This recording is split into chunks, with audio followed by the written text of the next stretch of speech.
안녕하십니까. 여러분과 함께 성장해가는 채널 성공학 개론입니다. 암호화폐 비트코인이 코인 광풍을 재현하고 있는데 2018년과는 무엇이 다른지 구체적으로 살펴보겠습니다. 11월 13일 한국 거래가가 1,800만원 선을 넘어서며 연중 최고가를 경신했습니다. 비트코인 가격이 1,800만원 선을 넘어선 것은 약 3년 만인 것 같습니다. 글로벌 시장에서도 비트코인 가격은 2천만원을 넘어섰습니다. 11월 23일 미국 CNBC에 따르면 비트코인은 18,000달러를 넘어섰습니다. 4,000달러 후반대까지 떨어지며 바닥을 쳤던 지난 3월 말과 비교하면 7개월 만에 260% 상승했습니다. 올 초와 비교할 때 11% 상승한 코스피 지수나 8% 상승한 S&P 500 지수 등 전통 금융 지표와 비교할 때 비트코인의 상승세는 더욱 뚜렷해 보입니다. 2018년 당시 가격이 회복됐지만 달라진 점도 있습니다. 광풍 이후 폭락했던 당시 상황과 달리 제도권과 글로벌 금융기업에서도 가상화폐에 대한 도입 논의가 활발해지고 있다는 것입니다. 단순한 가격 상승이 아니라 비트코인이 자산시장에서 인정받으며 가격 상승으로 이어지고 있는데 그 원인을 상세히 살펴보겠습니다. 첫 번째, 가격 상승의 원인은 제도권 진입입니다. 지난 7월 미국 통화감독청은 뱅크 오브 아메리카, 시티은행, 골드만삭스 등 은행의 가상자산 수탁 서비스를 허용했습니다. 이 결정으로 미국 은행은 암호화폐 전용 창구를 열고 가상자산을 주식, 채권, 금융자산, 부동산 등 실물자산처럼 수탁할 수 있게 되었습니다. 금융회사가 암호화폐를 경계하던 과거와는 상반된 모습입니다. 싱가포르 최대 상업은행 DBS는 디지털 자산 거래소 사업을 진행하기 위해 통화청의 승인을 기다리고 있는 중이라고 합니다. 디지털 자산 거래소에서는 비트코인, 비트코인 캐시, 이더리움, 리플 등 주요 암호화 화폐 거래 서비스를 지원할 예정이라고 합니다. 운용 자산 기준 동남아 최대 은행인 DBS의 지난해 자산 규모는 5,800억 달러, 약 646조 7천억 원에 이릅니다. 통화청의 승인이 떨어지면 은행에서 탈중앙화를 기반으로 하는 암호화폐가 유통되는 것과 같습니다. 독일 정부도 은행법을 개정해 올해부터 은행이 고객에게 암호화폐 수탁 서비스를 제공할 수 있도록 했습니다. 영국은행 스탠다드 차티드도 당국의 승인을 받아 올해 말부터 수탁 서비스를 시험 운영한다고 밝혔습니다. 중국 건설은행은 미국 달러화나 비트코인으로 거래할 수 있는 30억 달러 규모의 디지털 채권을 발행할 계획이라고 합니다. 상기와 같은 사례처럼 암호화폐가 제도권으로 진입할 수 있는 단초가 마련되고 있습니다. 두 번째 가격 상승 원인은 막대한 이용자를 기반으로 하는 플랫폼 회사들이 비트코인을 수용하고 있다는 것입니다. 특히 지난 10월 세계 최대 간편 결제 업체 페이팔의 발표가 기폭제가 됐습니다. 페이팔은 이른 시일 내에 모든 고객이 페이팔 지갑과 연동해 가상자산을 거래하고 보관할 수 있게 될 것이라고 밝혔습니다. 내년 상반기 중에는 해외까지 서비스를 확대할 예정이라고 합니다. 나아가 2,600만 개에 달하는 페이팔 가맹점에 비트코인 결제를 지원하면 파급력이 클 것으로 보고 있습니다. 페이팔이 지원하기로 한 암호화폐는 비트코인, 이더리움, 비트코인 캐시, 라이트코인 등 4종입니다. 페이팔이 비트코인을 수용하자 대기업이 암호화폐의 적법성을 인정하는 것이라는 기대감이 커졌습니다.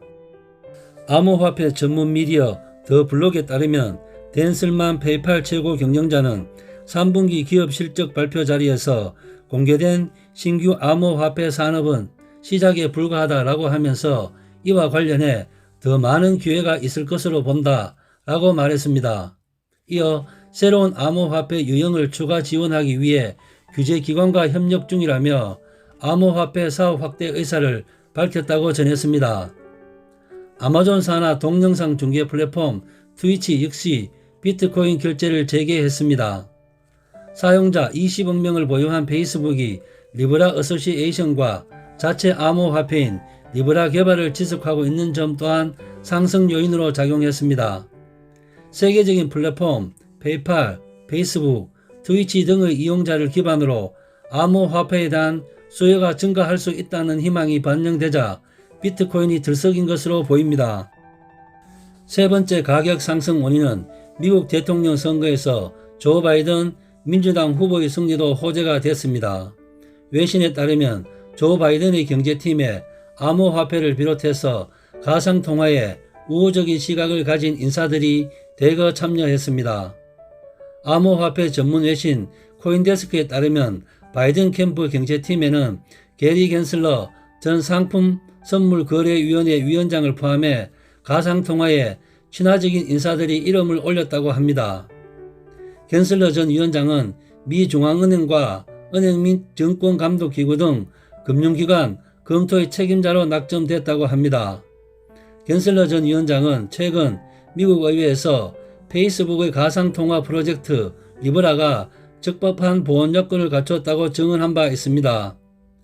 암호화의 근간인 블록체인 기술이 금융업계에 미칠 영향을 꾸준히 연구해온 사이먼 존슨 MIT 공대 교수 등 다수가 포함되어 있습니다. 코인 광풍이 있었던 과거와는 달리 기대감이 커지는 이유입니다. 네 번째 가격 상승의 원인은 부정적인 시각을 보였던 글로벌 금융업계도 태도를 바꾸고 있다는 것입니다. 지난 10월 미국 최대 투자은행 JP 모간은 금과 비트코인을 유사하게 보는 밀레니엄 세대의 시각이 비트코인 가격의 장기 상승세에 긍정적 영향을 줄 것이라는 보고서를 냈습니다. 또한 지난 5월부터 JP 모간은 미국의 대형 가상통화 거래소 코인베이스와 제미니에 은행 서비스를 제공하기 시작했습니다. 2017년 JP 모간이 비트코인은 사기라고 하며 결국 무너질 것이다 라고 강하게 비판했던 것과는 정반대의 태도를 보이고 있습니다.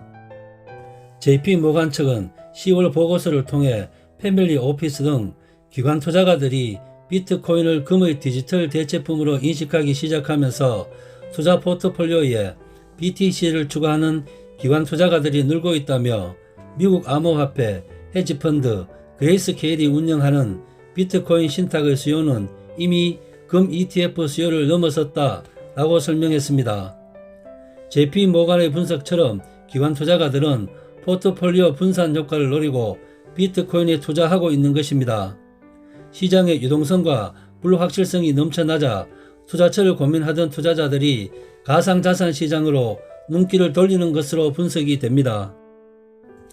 피델리티 디지털 에셋은 지난 10월 보고서를 통해 2015년 1월부터 2020년 9월까지 데이터를 분석한 결과 비트코인의 차별화된 리스크 및 수익 요인, 사용 사례로 인해서 장기적으로는 전통 금융자산과 낮은 상관관계를 유지할 수도 있다 라고 하면서도 2020년 비트코인이 기관 포트폴리오에 통합되기 시작하며 다른 자산과 점차 상관관계가 생길 수 있다 라고 분석했습니다.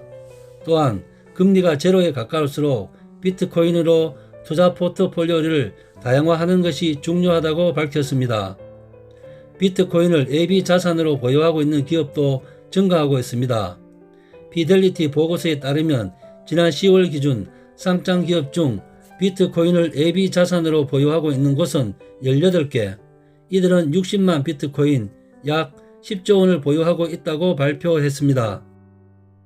화폐는 권력이자 자본주의 시스템을 움직이는 에너지원이라 할 수 있습니다. 그래서 텔레그램과 페이스북이 민간 기업이 주도하는 암호화폐를 개발하겠다고 발표했을 때 미 증권거래위원회가 강력하게 제동을 건 이유입니다. 디지털 화폐가 보편화되면 각국 정부와 중앙은행의 금융통화 정책이 힘을 잃을 수도 있습니다.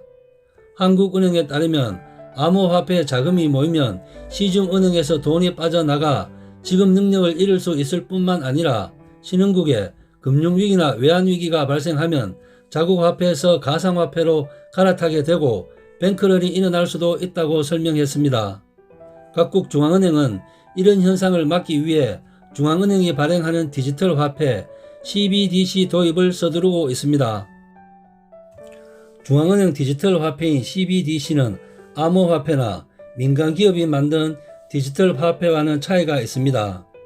중앙은행이 발행하고 통제하며 법정화폐로서 효력이 인정됩니다. 가격 변동성이 크고 탈중앙화를 기반으로 하는 일반 암호화폐와 달리 CBDC는 국가가 가치를 보장하고 거래 내용이 투명하게 공개될 수 있습니다. 국가가 모든 화폐의 흐름을 실시간으로 확인해서 화폐 통제력을 유지할 수 있다는 겁니다. 국제결제은행 등에 따르면 전 세계 66개국 중앙은행 가운데 80% 이상이 디지털 화폐 연구, 개발에 돌입했다고 합니다. 카리브해에 자리한 바하마는 가장 먼저 중앙은행 주도의 디지털 화폐 샌드 달러를 전국적으로 상용화했습니다. CBDC 개발과 확장에 가장 적극적인 국가는 중국입니다.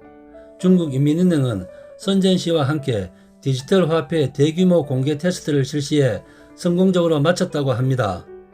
과거 중국 관광객들이 많이 가는 지역의 상점마다 알리페이나 유니온페이 결제 시스템이 깔렸듯이 향후 중국인이 많이 가는 곳마다 법정 디지털 위안 결제 시스템이 널리 보급될 가능성도 높습니다. 중국은 디지털 위안 나라 밖 결제를 통해 기축통화인 달러의 영향력을 줄이고 위안화의 국제화를 달성하겠다는 목표를 가지고 있는 것 같습니다. 중국이 GDP 기준으로 오래전 일본을 제치고 세계 2위 자리에 올라섰지만 국제 결제 수단으로서 위안화의 위상은 아직 초라한 수준입니다. 국제은행 간 통신협회에 따르면 지난 8월 국제 지급 거래에서 위안화의 비율은 1.91%, 달러 38.96%, 유로화 36.04%, 파운드 6.7%와 비교해서 크게 미치지 못했다고 합니다. 유럽중앙은행은 디지털 유로 도입 여부를 내년에 결정하기로 했다고 합니다. FED도 관련 연구를 강화하면서 시범 운영 계획을 논의 중인 것으로 알려졌습니다. CBDC의 미온적이었던 호주중앙은행도 CBDC 실험에 돌입했습니다. 코인텔레그래프에 따르면 호주중앙은행은 이더리움 기반의 분산 원장 기술을 활용한 CBDC 발행을 준비하는 연구 프로젝트를 발족했다고 합니다.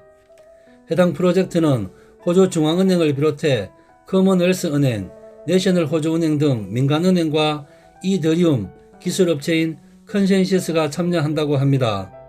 한국은행은 올해 들어 디지털 화폐 파일럿 테스트를 추진하는 등 이전과 달리 적극적인 태도를 보이고 있습니다. CBDC 도입을 바라보는 반응은 엇갈리고 있습니다. CBDC가 확대되면 비트코인 등 탈중앙화를 기반으로 하는 암호화폐의 입지가 흔들릴 수 있다는 우려와 오히려 블록체인을 기반으로 한 자산시장이 활성화될 것이라는 긍정적인 전망이 공존하고 있습니다. 암호화폐 전문 외신 AMB 크립토는 CDBC가 비트코인에 대해 단기 강세 심리를 형성할 수는 있지만 장기적으로는 비트코인 가격 하락과 시가총액 감소로 이어질 수 있다고 보도했습니다. 반면 세계 최대 디지털 자산 운용사 그레이스케일의 베리 실버트 CEO는 CBDC가 비트코인 등 암호화폐 인프라 확충에 도움이 될 것이라고 말했습니다.